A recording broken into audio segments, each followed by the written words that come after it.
كي ندعو إلى الله لننشر الخير في الكون الذي حار ونرسل العطر من روض الهدى الزاهي.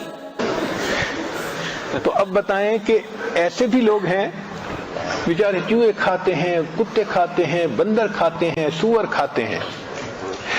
یا اللہ تیرا کتنا ہم پر کرم، ہم تو ساری زندگی سجدے میں پڑے رہے. اللہ ہم آپ کا شکر ادا نہیں کر سکتے کہ آپ نے ہمیں ایسا دین عطا کیا، ایسی نعمت عطا فرمائی کہ بس معلوم کرو اور عمل کرتے چلے جاؤ. ہم یقینی بات ہے کہ اللہ تعالیٰ کے اس نعمت کا شکر ادا نہیں کر سکتے جو دین اسلام کی نعمت اللہ نے دی ہے. یہ جو ہمارے گھروں میں اولاد ماں باپ کی محبتیں ہیں، یہ محبتیں آپ کو کفر کی زندگی میں نظر نہیں آ سکتی، نہیں ہے. چنانچہ ایک ریاست ہے کنیکٹیکٹ، نیو یارک کے قریب ہے، نیو جرسی نیو یارک کے قریب ہے. وہاں پر ایک مقدمہ چلا جو ٹی وی کی زینت بنا، یعنی اس کو ٹی وی پہ دکھایا گیا پوری پروسیڈنگز کو. چونکہ سب نے دیکھا اس لیے میں بھی نقل کر رہا ہوں. مقدمہ کیا تھا؟ ایک ماں نے بیٹے پہ مقدمہ کیا کہ میرا خاوند فوت ہو گیا، یہ میرا جوان بیٹا ہے، میں اس کے ساتھ گھر میں رہتی ہوں. میرا مقدمہ یہ ہے کہ اس میرے بیٹے نے ایک کتا پالا ہوا ہے اور یہ دن میں تقریباً 3-4 گھنٹے اس کتے کے ساتھ گزارتا ہے.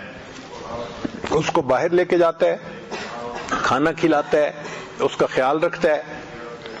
3-4 گھنٹے روزانہ یہ کتے کے ساتھ گزارتا ہے. میں اس کی ماں ہوں، میں اکیلی اداس ہوتی ہوں، میرا دل چاہتا ہے کہ یہ بچہ میرے کمرے میں 5 منٹ کے لیے آئے، یہ نہیں آتا.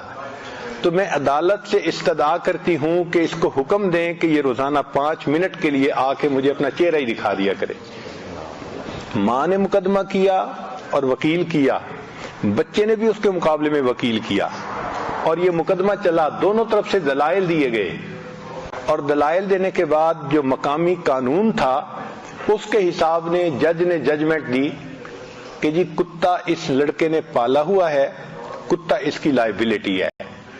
2 گھنٹے لگیں 5 گھنٹے لگیں اس کو لگانے پڑیں گے اس کی ضرورت کو پورا کرنے کے لیے، چونکہ اس کی ذمہ داری ہے.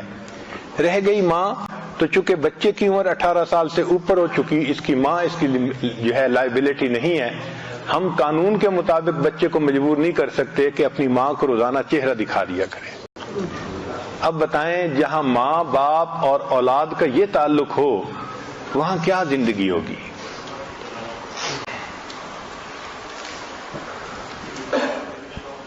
ایک مرتبہ میں ٹرین پہ سفر کرنے کا موقع ملا. وہاں پہ تو ایک جگہ یہ عاجز بیٹھا ہوا تھا. ایک امریکن خاتون، عمر اندازاً اس کی ہوگی کوئی 50 یا اس سے اوپر، وہ دور بیٹھی ہوئی تھی. جب اس نے دیکھا کہ یہ بندہ اکیلا بیٹھا ہے تو ساتھ والی سیٹ پر آ کر بیٹھ گئی اور مجھ سے پوچھ لگی آپ مسلمان ہیں؟ میں نے کہا الحمدللہ ہاں میں مسلمان ہوں. تو کہنے لگی کہ میں نے یہ سنا ہے کہ مسلمان وعدے کے بڑے پکے ہوتے ہیں. میں نے کہا آپ نے ٹھیک سنا ہے، اگر کوئی بھی سچا مسلمان ہوگا تو وہ وعدے کا بڑا پکا ہوگا. کہنے لگی اچھا آپ میرے ساتھ ایک وعدہ کر سکتے ہیں؟ مجھے حیرت ہوئی، میں جانتا نہیں یہ کون عورت ہے اور مجھ سے کیوں کہہ رہی ہے کہ میرے ساتھ ایک وعدہ کریں. تو میں نے اس سے پوچھا کہ بھئی میں تو نہیں آپ کو جانتا، آپ کیوں کوئی ایسی بات کر رہی ہیں؟ وہ کہنے لگی اصل بات یہ ہے کہ میرے 4 بچے ہیں، 3 بیٹے 1 بیٹی. وہ سارے کے سارے اسی شہر میں رہتے ہیں لیکن وہ جوان ہو چکے ہیں اور ان کے پاس اتنی فرصت نہیں کہ وہ میرے پاس آ سکیں. خاوند فوت ہو گیا، میں اکیلی رہتی ہوں. اب سارا دن اکیلا رہ رہ کے میں نفسیاتی مریض بن گئی ہوں. تو میں آپ سے یہ وعدہ لینا چاہتی ہوں کہ آپ امریکہ میں جہاں بھی ہوں گے مجھے روزانہ 1 منٹ کے لیے کلیکٹ کال کریں گے. کلیکٹ کال کا مطلب یہ ہوتا ہے کہ میں کہیں سے کال کروں تو بل اس کو آئے گا جو ریسیو کرے گا. تو میں بل پے کروں گی، آپ 1 منٹ کے لیے مجھے صرف ہیلو ہائے کر دیا کریں. میں نے کہا اس سے کیا فائدہ ہوگا؟ کہنے لگی کہ مجھے ہوپ رہے گی کہ آج دن میں مجھے بھی کال آئے گی اور کوئی بندہ مجھ سے پوچھے گا تم کیسی ہو. ایک ماں جس کے 4 بچے ہیں اور اسی شہر میں ہیں، وہ ماں ترس رہی ہے کہ کوئی بندہ 24 گھنٹے میں ایک مرتبہ کال کر کے مجھے یہ پوچھ لے کہ تم ٹھیک ہو. جہاں یہ ماں باپ اور اولاد کا تعلق ہو وہاں کیا خاندانی زندگی ہوگی. ہمارے ہاں ماں باپ اولاد میں کیا محبتیں ہیں. یہ سب کس کا نتیجہ ہے؟ دین اسلام کی تعلیمات کا نتیجہ ہے. الحمدللہ بچے ماں باپ پہ قربان ہوتے ہیں، ماں باپ اولاد پہ جان دیتے ہیں.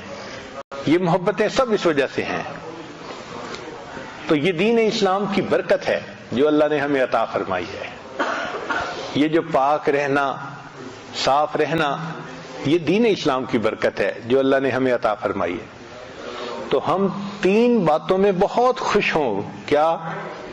اللہ تعالیٰ سے خوش ہوں کہ وہ ہمارا رب ہے، نبی علیہ السلام سے خوش ہوں کہ وہ ہمارے پیغمبر ہیں، اور دین اسلام سے خوش ہوں کہ وہ ہمارا دین ہے. جو بندہ 3 چیزوں میں خوش ہو گیا، اب نبی علیہ السلام کی حدیث مبارکہ سن لیجئے کہ اللہ تعالیٰ کے حبیب صلی اللہ علیہ وسلم فرماتے ہیں ذاق طعم الایمان، اس بندے نے ایمان کا مزہ چکھ لیا. من رضی باللہ ربا، جو اللہ سے راضی ہو گیا کہ اللہ رب ہے، وہ بے محمد النبی، اور محمد صلی اللہ علیہ وسلم سے راضی ہو گیا کہ وہ ہمارے نبی ہیں، وہ بالاسلام دینا، اور اسلام سے راضی ہو گیا کہ وہ دین ہے. یعنی یہ 3 کام کرنے سے بندے کو ایمان کی لذت نصیب ہو جاتی ہے، چاشنی نصیب ہو جاتی ہے. تو ہمیں اللہ سے راضی رہنا چاہیے. اللہ ہمیں جس حال میں رکھا ہے ہمارے لیے وہی حال بہتر ہے. اگر کوئی اور حال ہوتا تو ہم دکھی ہو جاتے، ہم پریشان ہو جاتے. یوں بندہ سمجھتا ہے کہ میں تو بڑا دکھی ہوں، حالانکہ ہمیں اللہ تعالیٰ نے لاکھوں سے بہتر حال میں رکھا ہے. شکوے کرنا، یہ کہنا کہ یہ نہ ہوا وہ نہ ہوا، یہ اللہ تعالیٰ کو ناپسند ہے. چنانچہ فرمایا کہ جس نے یہ چاہا کہ جس وقت جو چیز اللہ جل شانہ نے پیدا فرمائی اس وقت میں کوئی دوسری چیز پیدا ہوتی تو اس نے اپنے جہل و نادانی میں کوئی دقیقہ نہ چھوڑا. في كل سماء والحق يسود. الله الله الله أكبر، الله الله الله أكبر، لا